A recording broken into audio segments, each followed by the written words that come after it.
Mother Nature decided to put a white coat, and it is now officially winter season, cold season.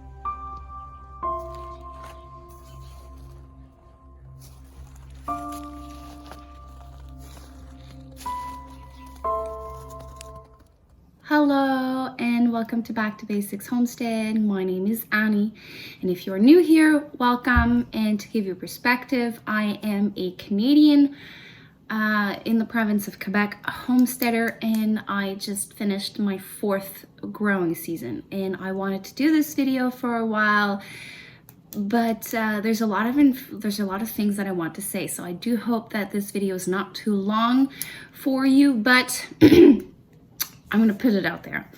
A year in review, so 2021 in review. I'm gonna start with my seedlings. Seedlings is sometimes a pain because you need a lot of space if you want to grow a lot of your food. I would say I would buy maybe between 5 and 10% of my plants. Bulbs, like potatoes, sweet potatoes, onion sets and stuff like that, between 5 and 10%. And if ever I have a crop that fails, I go to the nursery and I buy it. So seedling wise, my success, normally I have no problems growing my seedlings, but this year I had struggles with, I'm gonna start with the bad, with tomatoes, with brassicas. So brassica is anything in the cabbage family. So cabbage, cauliflower, broccoli, and stuff like that. I think I sowed, and I shared my journey of the brassicas here. I think I sowed 4 times, 3 or 4 times for sure. Many 72 flats, 72 cells flats, or 48 flats of, I tried so many different ways to grow brassicas. I just couldn't for the life of me. So I ended up buying all my brassicas, so broccoli, cauliflower, green cabbage, red cabbage, Savoy cabbage at the nursery. So that was an epic failure. The only thing I think I've done wrong is my setup is against a wall, and the fan that I had was not making the air circulate enough. Therefore, there was too warm and they didn't like it. They would emerge from the soil. They would form their 2 first flowers, and as soon as the first true leaf came out, died. It was like there was nothing I could do. So I'm thinking that the conditions I was growing them in was not ideal for them. It was too hot, too concentrated, too dense. So my second fall season came, I just sowed everything and left it on my porch table. If it wasn't from the pest that I had so much pest pressure, I would actually be having cauliflower, broccoli, and some cabbages. Now I have some cabbage loopers, like those little green caterpillars that are eating my plants. So I don't think I'll be having anything from this this fall crop. I do have some in the high tunnel, so maybe. The only thing also I would do differently is as soon as I plant them, I would put row covers to make sure that they are in their prime and I don't have to manually inspect every single seedling and every single plant. Another struggle I had was tomato plants.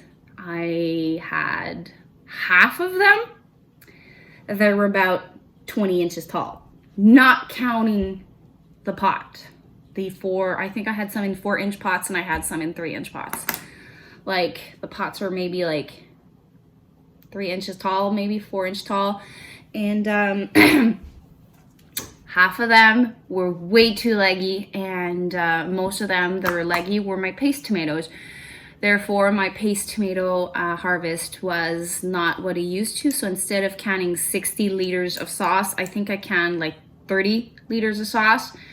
And I have more diced tomatoes than I had last year. So we'll see if I am able to have enough sauce for this year. And also, I did try something. I sowed later than usual. Usually you would sow tomato seeds between 6 to 8 weeks before your last frost. My last frost is May 12th. So normally on March 17-ish, I would sow all my peppers, all my tomatoes. This year, I waited till April, the first week of April for my peppers. And some of my tomatoes were started in the first week of April. Those thrived. They were small. They were they were smaller than usual. They were smaller than the nursery that I bought 1 or 2 plants. They were smaller, but they ended up being more productive on a long run. So they were less stressed as a seedling. Therefore, when I transplanted them, they were okay. But I did have a second problem which was at the end of the month of May, we had a risk of frost. We went down to 1 at night. And my more exotic, they're not that exotic, but more warm loving plants, tomatoes, I had to cover them. And when I covered them, they started mimicking the lean. I used like sheets from my bed, and they were probably a bit too heavy. So instead of growing straight, they went like on the side and then went up. So I had some that were like doing this funky S, stressed. They struggle a bit. So again, my slicers had like a rough start. I'm not complaining. I canned a lot of salsa, a lot of tomato products, but not enough. So next year I have to change my seed starting game with tomatoes. I will be using, instead of May 12th, I will be using now June 1st as my last estimated frost for my peppers and for my tomatoes. Because I rather have smaller seedlings that are less stressed in a smaller pot. So on a long run, it's less managing inside the house, and you'll have a better, healthier, less stressed plant. So overall, I'm going to be starting my seeds a little bit later. I will have later harvest, but I will have a healthier plant. Therefore, I will have probably produce at the same time that I have now, but my plants were stressed, and my plants will probably thrive better, produce better, and overall, I think I'm going to have a better experience. So next year, I will make sure to include this experiment in my vlogs to show you the process of starting my seeds 2 weeks later than usual. So those were my struggle. My third struggle was space. I had to put seedlings on the floor. There are some that was okay to be leggy, my onion seedlings. So my onion seeds were like very leggy. But I would say those are like not a failure, because I was able to grow onion from seeds, but instead of being like a little bit smaller than a pencil, they were very long and they were not the ideal size when planting. So I'm gonna say I have a success growing onions from seeds, but my onion overall experiments, I did not grow nearly enough onions that I needed. And my onions are like average size, a golf ball. My biggest are a little bit bigger than golf ball, and then the rest are just small. And some, I just left them there to see if I can get them to grow. They're biannual, so the onions will grow up, make flowers, and do seeds. And I'm gonna collect all those seeds, and I'm hoping that my markers last all winter. Worst case scenario, I'm just gonna collect all those seeds, I'm gonna mix them in a pot, and I'm just gonna call them an onion mix and share it with families and friends that want to experience onions and don't mind not knowing what they're growing. So those are my 3 struggles that I would say for seedlings. After that, the rest I had nice nice overall experience with my seedlings. I would say my peppers were my best. My herbs also. My flowers, again, they were like a little bit leggy because the flowers are not as important for me, so I put them on the floor, therefore they're a bit leggy. So that would be like the number 3 struggle is like lack of space, and I am working on brainstorming having a outside seed location for seeds that I can actually handle a little bit of cold, and I will be supplementing with heat with like a little portable heater, electric heater outside. So we're brainstorming on that. Okay, so in general, the garden did well. I was maintaining it every about 15 days with adding chicken manure pellets and removing like anything I could see that was not supposed to be there. And overall, the only thing I would say that is lacking is I need to up my game with the watering. Since it's been like the first season, I had no struggle with the rain. In the past 3 seasons, I was having a lot of trouble with the rain. We did establish a rain collector system. We have a gas pump. I'm not sure if I'm saying it right, that we use to then use that water and then water the entire garden, but I do it by hand. And I have the equivalent of a garden of about 50 feet by 50 feet. So that's 2,500 square feet that I have to use a hose and manually water my entire garden. That takes me between 3 to 4 hours. I'm gonna say it again. It takes me about 3 to 4 hours. That's crazy. So I need to up my game slowly every year to make systems to I don't spend that much time watering, especially in the heat of July. We are looking into getting organic straw or something similar to retain the moisture and benefit our soil. So that's one of the things. So let's just say it rains or you water your garden, that straw will hold the moisture, hold the water longer. Therefore, you'll have to water less. So I know that will be one of our solution. The rest, we're looking into different options. Harvesting wise, I will say for peppers, it was an epic year of pepper. I was able to do everything I wanted to do, every recipe I wanted to do. I did some hot pepper relish, sweet pepper relish. I did a lot of salsa. I didn't freeze as much as I wanted, but I do have some frozen. I have some dehydrated, so I will probably have till like maybe January, February. So I know that I have to up my game that way, freezing peppers. I did salsa, the relish, frozen. And pickled. We found a new way of pickling sweet peppers, banana specifically, and I know that I will not have enough. I put them on pizzas every Friday night, and we only have 6 jars left. And we use half a jar every Friday. So I would say in January, that's finished. So definitely I will have to grow more peppers. But in general, for the first year, I was able to have full ripe colors peppers. So that means my banana pepper that starts yellow turned red. I was able to collect seeds from that. I had some Marconi red. Those are like a long peppers. You can either fry them, put them on the barbecue. They're harder than they're one hard pepper. So when you eat it, it's raw. It's delicious. So overall, it's a good pepper. So the Marconi red turned red. I had the King of the North. It was not an ideal place, but it started ripening in September. So maybe next year I will give it a more prime location to see if I can get it to turn red. And I had another that changed color. Well, obviously the little mini lunchbox version, they're like about this big. They're like, you can probably like put cream cheese and stuff like that. Those turned. I had some yellow, orange, and red. Those all turned. I had the lipstick. I don't think I'll be growing lipstick next year. It's same thing. It's a small pepper, and they turn red as well. My paprika pepper turned red, so I am able to have paprika powder. Those are actually the light. I had some jalapenos that turned red.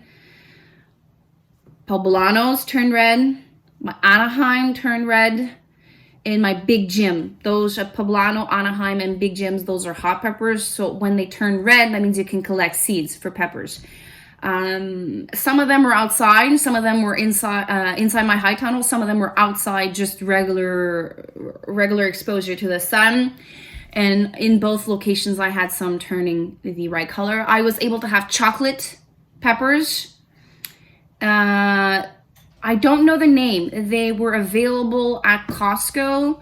It's like a pack of multicolored peppers. One is brown, one is yellow, one is red. They're very elongated peppers. I just collected the seeds and I said, worst case scenario, it's going to be a hybrid. It won't work. But they turned out delicious. I grow only the chocolate this year. They were epically delicious, and same thing, they turned brown. So overall pepper experience went really well. I am a northern climate homesteader, so I have to go with shorter days peppers. There's one Sweet Mountaineer that was from Fruition Seeds. It was said to be perfect for climate and the the King of the North. Those are specifically designed for northern climates. I am in zone 5. Sweet Mountaineer, I think I did something wrong. They had blossom and rot. So I did not have a good experience with them. So before I roll them out next year, I'm gonna grow a smaller amount. Instead of having like 10 or 20 plants, I'm gonna have a smaller amount of those, see if I can control the errors I've made, and see if they have a place for my garden. This is a trick I'm gonna give you. If you try something new in big quantities and you're not happy with it, just try it and you've heard good things and you want to live the experience. Learn from that experiment before you throw it out completely. Next year, maybe throw in 1 or 2 plants to see if you can get it to work. And then if it really doesn't work, well, then you know that this is not meant for your garden. I do this with everything. King of the North was the last season that I was going to grow it. It was my 3rd season growing it. Everyone's raving about this pepper. I was never ever able to grow King of the North. I tried different locations, different ways, but this year it worked. So I had only 3 plants from them, and it didn't work. Like the years before, I had nothing, and this year I had something, and it was not even in a prime location. So therefore, next year I know that I'm including the King of the North. It's a red pepper, and usually those are the ones that are in local nurseries. So I knew that it was a northern climate pepper. I was just doing something wrong, and now that I know what I'm doing wrong, I am able to grow good. There's about this big. Northern people will not get those huge grocery store bell peppers. If you want big peppers, you're gonna have to get the Marconi the long ones to for your garden, not to be disappointed. So that's peppers. In general, tomatoes, I grew I think 50 paste and then 100 slicers and determinate tomatoes. My first experiment with a lot of determinate tomatoes, I'm going to say it went well in general, but my support system was a total failure. So I did not really talk about the ones I had in my high tunnel. I was literally disappointed. So if ever I am going down the road of determinate tomatoes, I have to up my game with a nicer support system to have the harvest I wanted. But after doing a lot of reading, I will be switching to more big paste tomatoes than slicers. For sauce, for diced, I thought that I could use both, but there's so much water in slicers that I was finding myself cooking for hours. Yes, I can use my turkey roaster to put everything in there and just leave a crack open and let it cook for hours and hours. But it would heat up my house or put it on the gas stove and waste a lot of gas. So after doing a lot of research, I am switching for paste tomatoes. There's less water, less work to be done. And I found a new way to deal with paste tomatoes and sauce that I will not be using. I will probably not be using my sauce machine because it broke. Last year it broke. So I was about to make an investment to buy a new sauce maker. And then I found this a blog post from I think it was Melissa K. Norris, and she showed me a different way of making sauce that I don't need any machine other than either a stick blender or a blender or a food processor to do my sauce.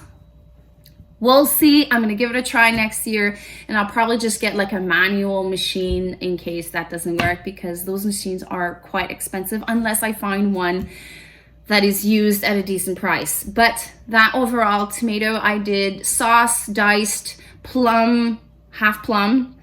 I did sauce, diced, salsa, half plum, barbecue sauce, and pizza sauce. Pizza sauce, I do pizza every Friday night. So that means I need 50 times a cup. So those little one, this is a pint, so half a pint. So half of this, I need about 40 to 50. I didn't do enough. So that's why I know that I need a lot of paste tomatoes next year. So, and I am bringing down the amount of tomato plants that I have. And I am going from 150 to maybe 120, 130, because I don't have I want to dedicate more space to peppers.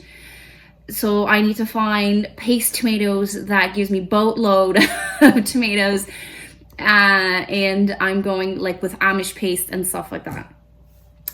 Bulb wise, garlic was an amazing year. I grew I planted 417 cloves of garlic. Unfortunately, I forgot to count how many bulbs I had, but I have a lot. I still have a lot. So overall, other than a little pest pressure that I had, it's the second year I have like miners that are boring themselves inside the leaves. I might put a row cover next year, but overall, I would say I had an amazing year with garlic. And I just finished planting my second next year, the 2022 garlic. It's planted, and I planted 410 little cloves. Like I said, onions, this is an average of what I got, and I nearly, I think I have maybe till December of onions, and every time I cook, I need like 3 or 4 of them instead of 1. And I know now what I've done. They are heavy feeders. And I used to companion plant them with tomatoes and peppers and carrots for pests. But now what I'll do is I'll plant green onions and smaller onions with my companion planting. But the ones that I want to get huge, I will plant them aside and give them a lot of the nutrients that they need. So I still need to make some research. And I'm going to give them exactly what they need. This year, I am going with 100, next year, most of my garden will be 100% compost. Instead of being 50% black soil, 50% horse manure, I've been doing that since the beginning, but I found a local farm that has 100% cow manure. And I'm told I don't need to fertilize the first year. So that means every 15 days, I will not need 1.5 to 2 bags of chicken manure and brown fork it everywhere. So I'm looking forward to that. Sweet potatoes, this is my biggest, and I think I had like 2 pounds. Not a good year. It was all in containers. So I did make a video, even from the start growing. I had a bit of struggle. They were not growing fast enough. Overall, the sweet potato experiments, I need to up my game with that. I might dedicate maybe a small row in the garden to put them in the soil. I am seeing people having more success in the soil, or I'll just dig a hole, or ask my children, like I might do like a kids project, dig a big hole, put a boatload of compost and just stick a couple of plants in there and see what it does. And maybe try container gardening. It's just I don't have enough space to do all those experiments, and I want maybe like 10 pounds of sweet potatoes to just keep me for the colder months, because only me and my daughter enjoy sweet potatoes. So potatoes, I had the size of new potatoes. I had some big ones, but I think I harvested them way too early. But regardless, I had a nice harvest, and overall, I think I will have some till January. But those are like little ones. So if I want mashed potatoes, I still have to buy the big yellow potatoes at the store. But since everything is going up in prices, again, I am modifying my potatoes, and I would like to have at least 200 pounds of potatoes downstairs or somewhere in the house, because we all love potatoes. Yesterday we had mashed potatoes with gravy, and my son, I think, had 3 servings. So that confirmed that I need more potatoes. And then, so the green onions went perfectly. So potatoes, onions, garlic, beets. I was not able to pickle my own beets. I had to purchase it, but I was able to eat a lot of beets throughout the summer. What I have come to realize is if I want to preserve a lot of my food, I need to grow a lot of the same varieties and plant a lot at the same time. So if I want to pickle 20 pounds of beets, I have to allocate one spot and calculate how much 20 pounds is worth in seedlings, plant a little bit more, and have that same variety in that space. So I will be able to preserve it. So if I want to go down the direction of growing multiple colors and cute and cuddly stuff, I will not be able to preserve them. But if I want to, I have to change my game. So I am also switching gear on that next year. I will have a pretty kitchen garden where I can have colorful things, but I will be planting more of similar products and similar dates, harvesting dates. Therefore, I will be able to preserve more at the same time. Turnips Rutabagas didn't work. I think we had 5 overall, and I planted late fall, and they're about this big. Like, I would say a little bit bigger than this. There's about 20 in the garden. So maybe I'll have some turnips, the white ones, but they're gonna be small ones. So we'll see about that. So I cannot say, but overall my turnip did not work well. My kids now enjoy potatoes mixed with rutabagas, mashed together. So I know that next year I have to find a way to get my turnips to get bigger. Squash, pumpkins. My blue pumpkins didn't work. My plants didn't germinate, so I had to buy my pumpkins this year. And I have vine borers, and I have those little yellow bugs. What do you call them? There's the striped one and the dot one. And I'm just gonna put the name here because I forgot the name. They put like powdery mildew all over. No, there's powdery mildew, and there's that yellow bug that just puts another type of bacteria, wilt, on your plant, and then the vine borers. I am never able to grow squash. So this year I had a black Fuji one. I had one honey nut. I had one ponca, which is a small butternut. I had a buttercup. It's like a round green, but there was a vine borer inside the squash.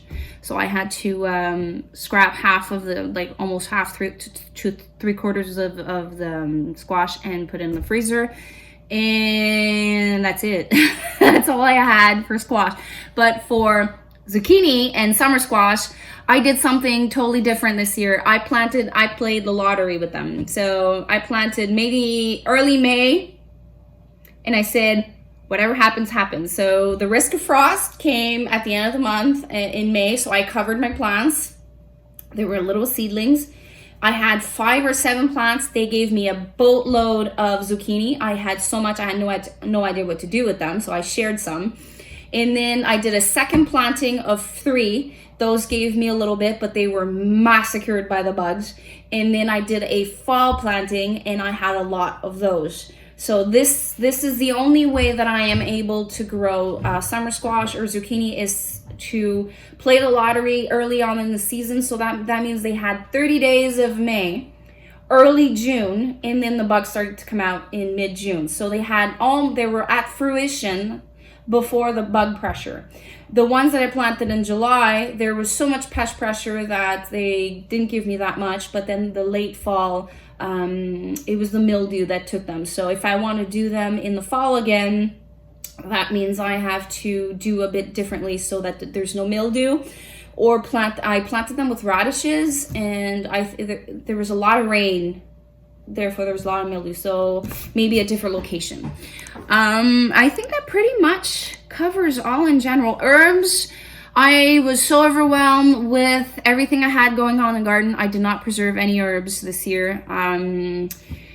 Time management and a lot of produce, and I'm doing all this by myself. Unfortunately, there was some loss. Cucumbers, I ate. Oh wait, I have the name, the one I forgot. Cucumber beetles. There's some that are spotted, some that are striped. I had only the striped, and I saw my first dotted one this year. So I never, ever, ever, ever have cucumbers. This year I grew the lemon cucumber, straight 8, and another one. Salt and pepper. Yeah, salt and pepper and silver slicers. Those are the 4 that I grew this year. I had cucumbers. I called my mom and I said, Mom, I had cucumbers. My first year, I put 70 seedlings in the ground, and I think I had like 2 cucumbers. Same thing the year after. Same thing last year. I had 0, like 1 or 2 cucumbers. We love cucumbers. So this year I had so much cucumbers, I had no idea what to do with them. So it's a good problem to have. And I am going more with varieties that are robust in northern climates, so that I can sow them as early, so that when the cucumbers beetle comes out, they don't kill them. I did forget to mention the brassicas that I bought. I bought 6 Brussels sprouts, but they turned out to be cabbages, green cabbages. I bought 6 red cabbage, I think 30 cauliflower, and 12 broccolis. Overall, it was amazing. I lost a couple to bugs, but it was amazing. I had so much cauliflower, so much broccoli, and I still have broccoli coming out of the garden. And I had, I think, a couple of seedlings of the ones that I grew, the sprouting purple broccoli, the green cauliflower, the purple cauliflower. I had I think 7 seedlings in total of those, and I was able to grow some of them. They taste delicious. I was super happy. Same thing, I would say the only bad thing I had with those were pest pressure. So I need literally to invest in those row covers to make sure that next year, not only do I have cauliflower, but at least I don't have the little worms inside. So I remember canning some in pickle juice, and as I was cleaning them, I put them in my jar, I found some worms. There's worse things than eating worms, but I know that my kids, if they saw that, they'd be like, and throw it up. So I had to throw out the pickle juice and restart. So row covers will be a necessity next year for the garden. Fruits, I had a good year with raspberries. My strawberry plants, I was not able to invest any time on those, so I had 0 strawberries. My kids ate them all. The birds ate them all. Blueberries, we had a drought and I wasn't able to take care of them. I lost 2 plants that I ordered this year, so I had nothing on that. Blackberries, the kids are just snacking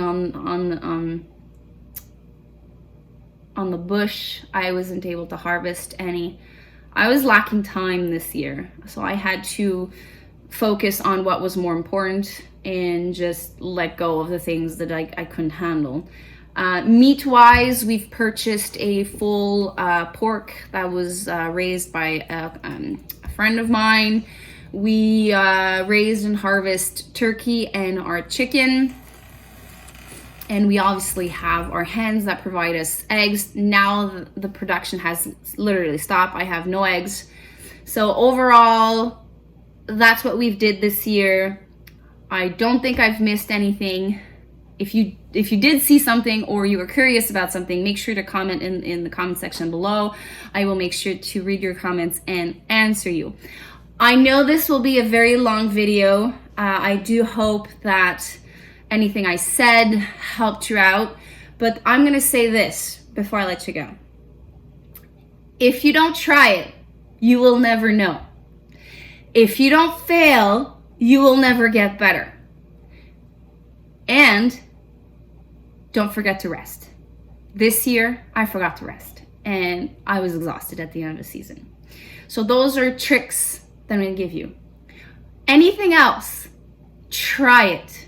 I put videos on my different trellis system.